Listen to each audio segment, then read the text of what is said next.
Judas, o traidor, estava junto com os soldados.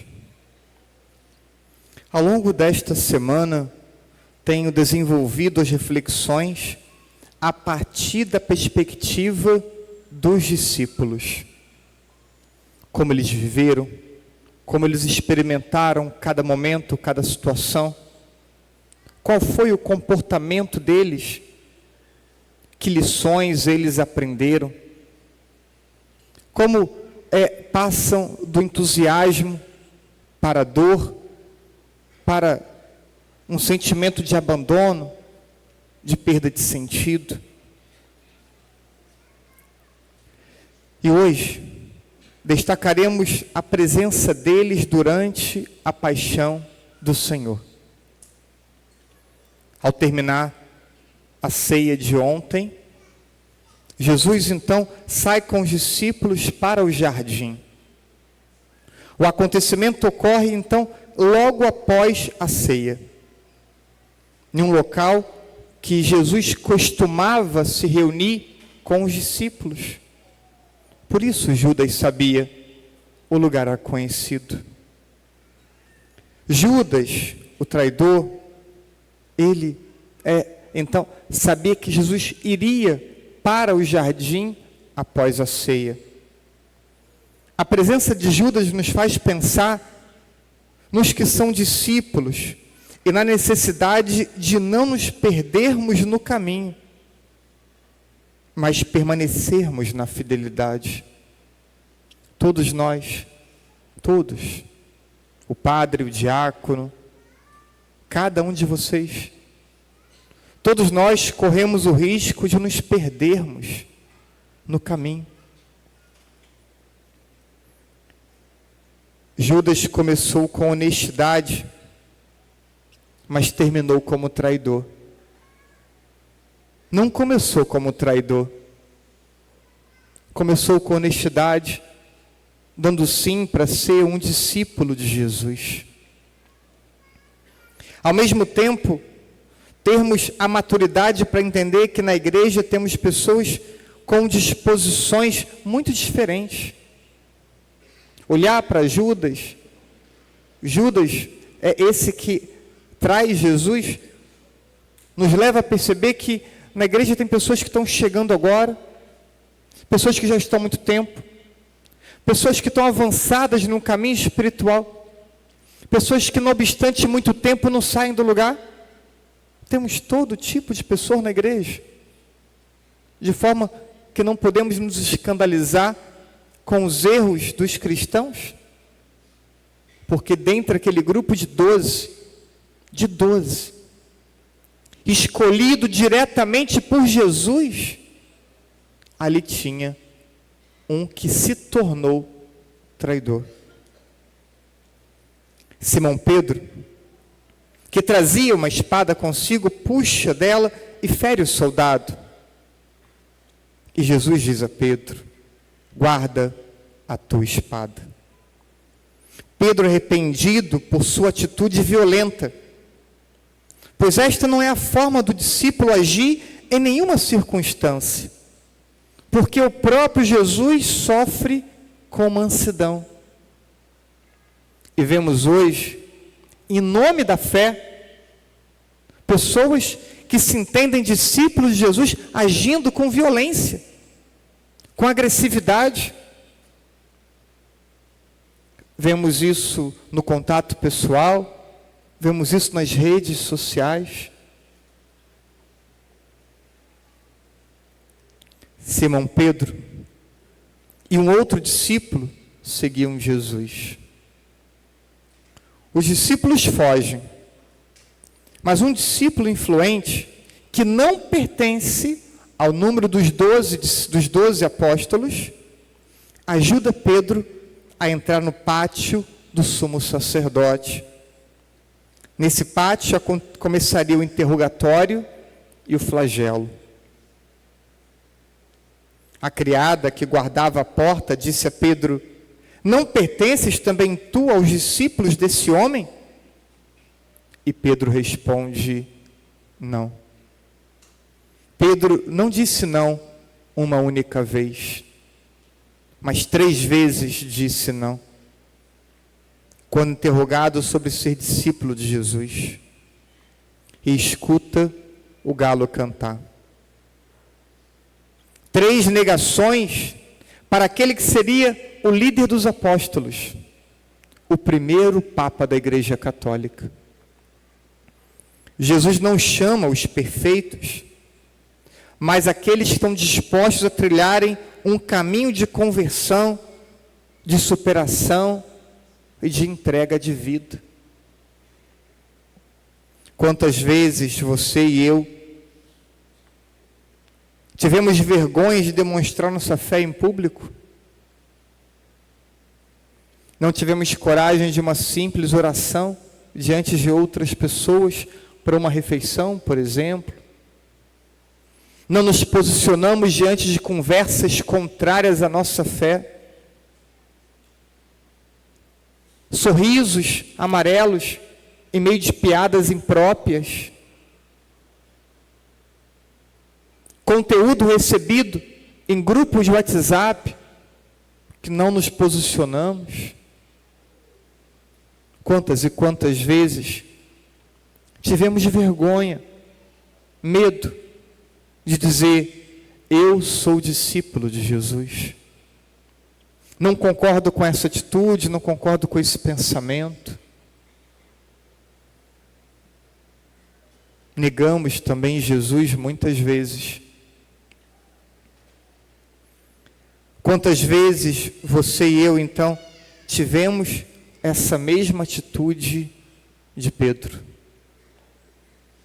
Pedro demonstrou a fragilidade na fé, mas ele deixou a fragilidade da fé para se tornar pedra, rocha, sobre a qual Jesus confia o governo da igreja. E você e eu conseguiremos a firmeza da fé para testemunhar o amor a Deus em todos os lugares e diante de todas as pessoas? Será que nós alcançaremos a maturidade para podermos testemunhar Jesus em qualquer ambiente, diante de qualquer pessoa?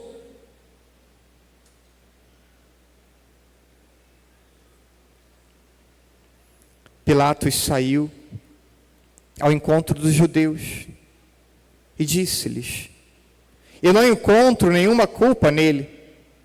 Quereis que vos solte o rei dos judeus? Então começaram a gritar de novo: este não, mas Barrabás.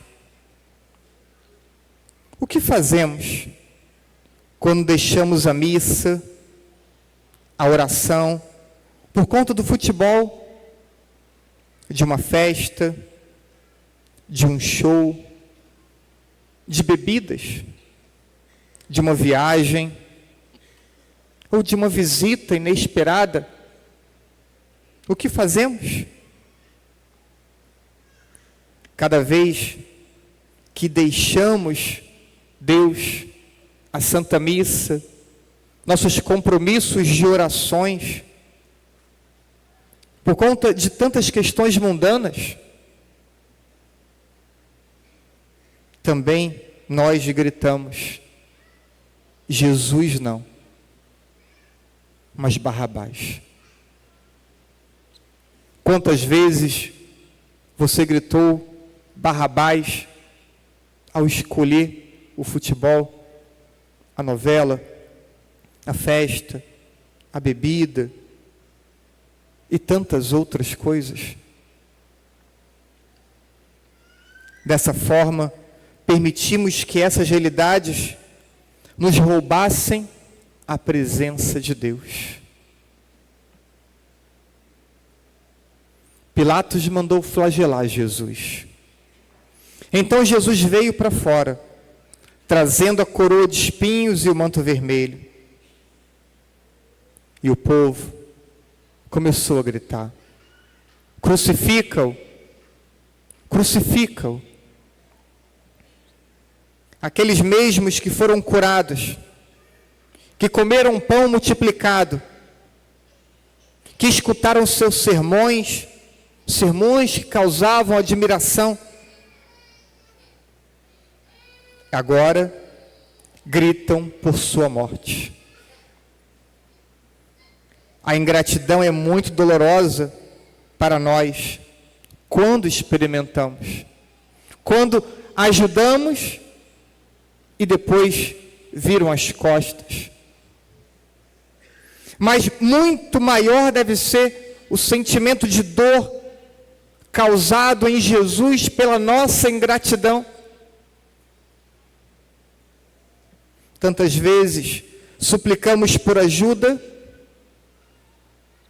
e ao mesmo tempo tantas vezes gritamos: crucifica-o. Ainda podemos citar Verônica, que com amor e coragem rompeu a barreira das pessoas e o cordão dos soldados e busca aliviar a dor de Jesus com um gesto de amor, lhe enxugando o rosto cheio de feridas e sangue. Perto da cruz de Jesus estavam de pé sua mãe, a irmã de sua mãe, Maria de Cleofas e Maria Madalena. Jesus, ao ver sua mãe e ao lado dela o discípulo que ele amava, disse à mãe: mulher, este é o teu filho. Depois disse ao discípulo: esta é a tua mãe.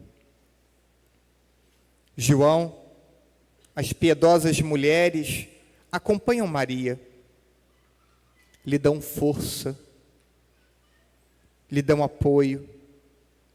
Maria sofre de pé.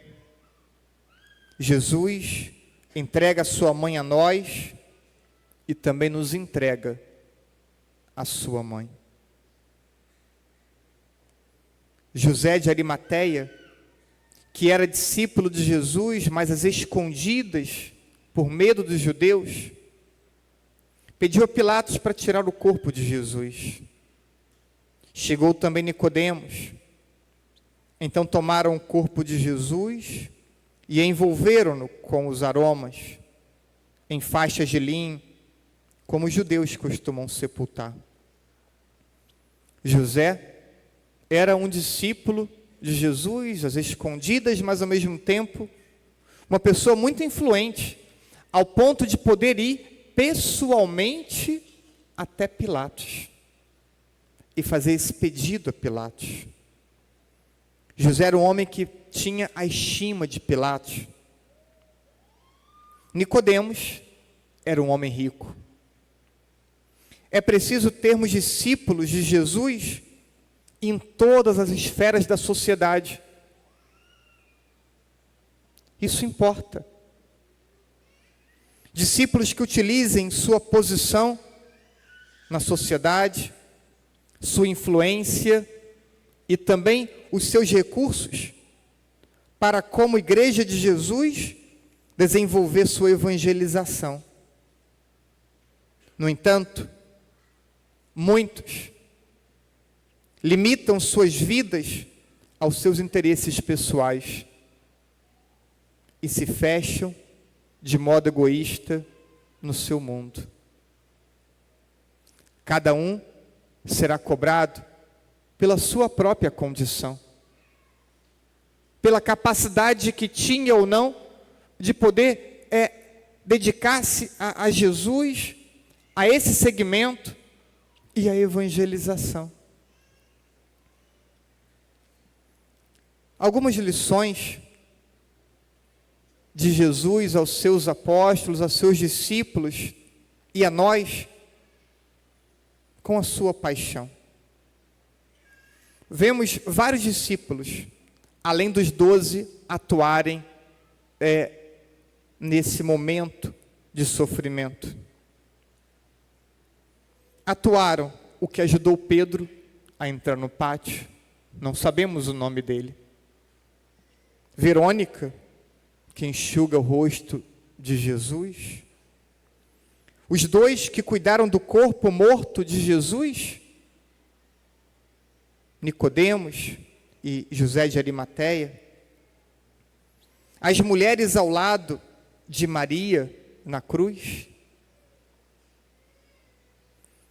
não só os ministros ordenados, não só os 12, que possuem responsabilidade, todos os discípulos precisam atuar, cada um ao seu modo, e segundo as suas possibilidades. E enquanto tudo isso acontecia,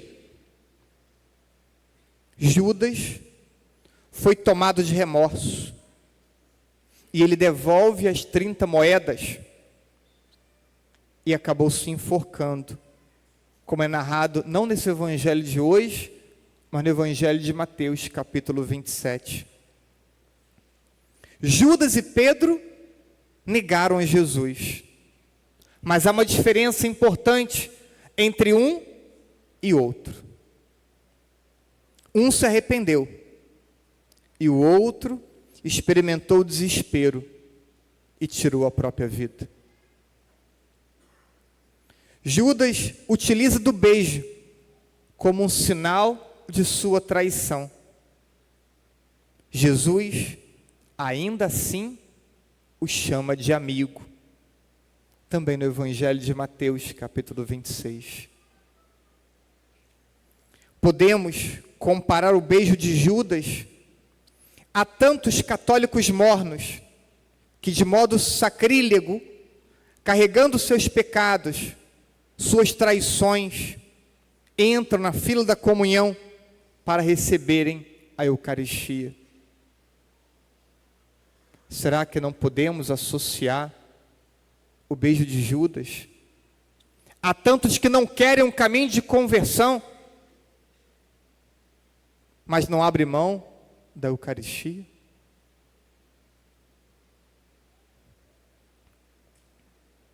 Ou ainda, continuaremos nossa vida morna de ofensas? Podemos comparar a tantos católicos ainda que, embora escutem frequentemente a palavra de Deus, não se esforçam para mudar o estilo de vida. Será que estes também não se assemelham a Judas, que o trai com um beijo? Estamos aqui, todos nós e o Padre também, para trilharmos um caminho de conversão, impulsionado pela palavra, pelos sacramentos, crescermos nesse discipulado, superarmos as nossas fraquezas, buscarmos mais fidelidade, e ainda assim, não obstante nossas traições, Jesus chama a estes todos e a nós pecadores de amigos, sempre à espera de um coração arrependido. Nós o beijamos como traidores e ele nos chama de amigos. Pedro sofreu com sua fraqueza, mas não desistiu, não ficou paralisado na sua fraqueza, seguiu em frente, desejando ser melhor, buscando ser melhor, empenhado na santidade. Já Judas desistiu, pensou que Deus não podia perdoá-lo.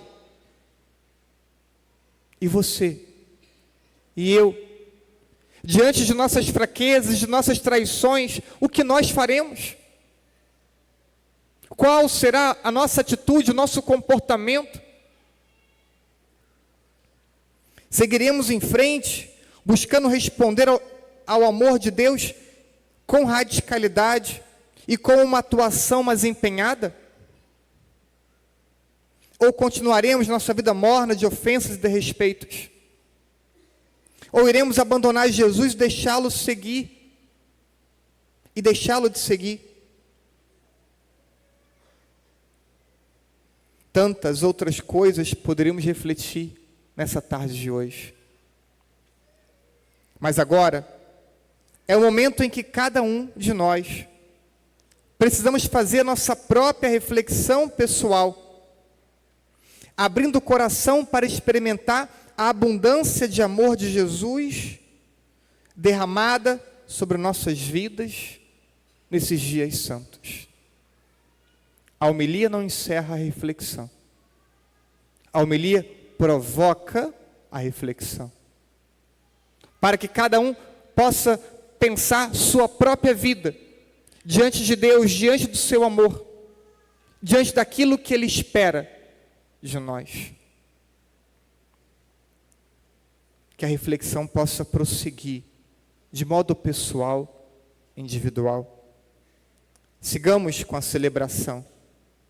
Sigamos Jesus, pois a semana ainda não acabou.